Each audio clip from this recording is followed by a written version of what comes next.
I'm just overwhelmed. I don't know where to begin.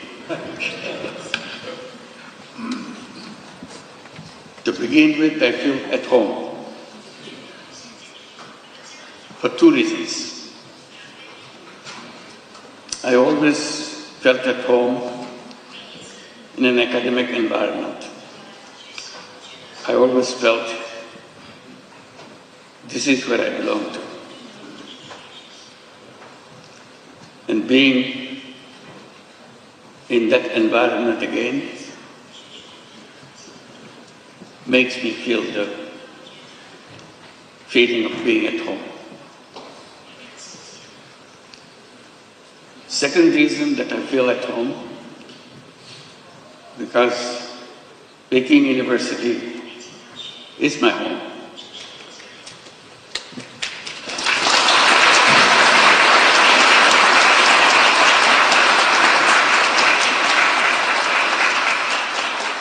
I am part of you because you accepted me as an honorary professor. I'm sorry that I couldn't spend much time with you, but I always hoped I could spend time with you and share with you all the excitements of the academic world and the world that you want to create for future generations. That's our task in the academic environment, to build the future world, not just learning about the current world. It's the next world that we want to prepare for. So that makes me feel completely at home.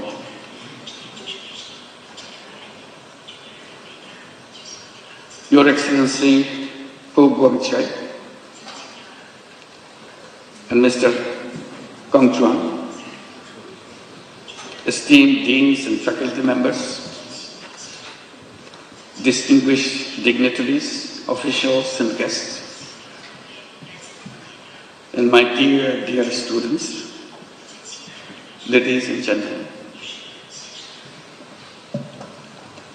It is with great humility and profound gratitude that I stand before you today in this prestigious institution, Peking University, the center of knowledge, wisdom, innovation, and excellence.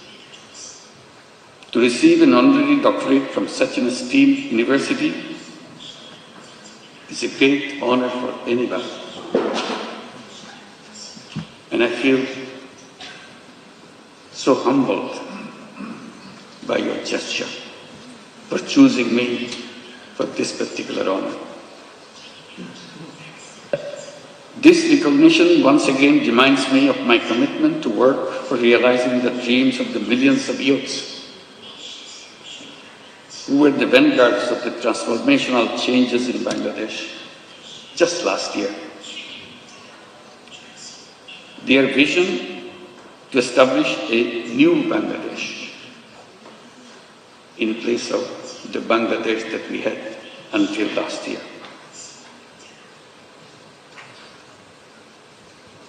A new Bangladesh which will be free from poverty, hunger, unemployment, and destitution.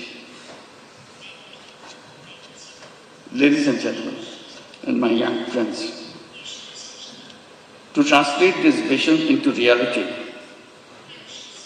we are embarked on a series of reforms to make governance transparent and democratic, to ensure economic policies which are inclusive, and to guarantee that every individual has equal opportunity to flourish.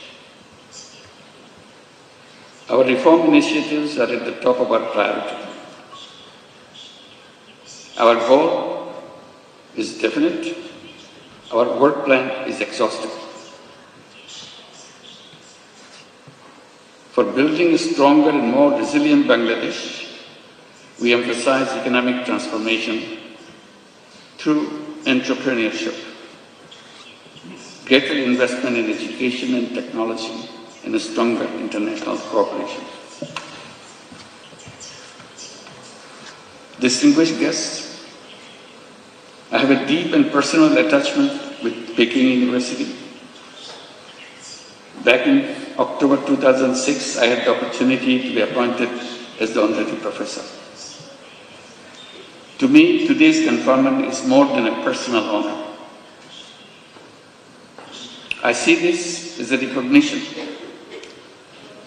as an acknowledgement of the resilience and courage and determination of the people, especially millions of women and young entrepreneurs who continue to prove that no challenge is too big when they are given the right opportunities to develop and break the shackles of poverty and marginalization.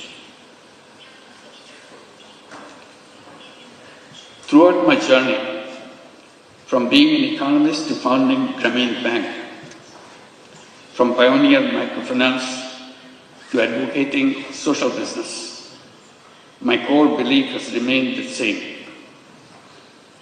People are not poor because of their lack of skill or ambition.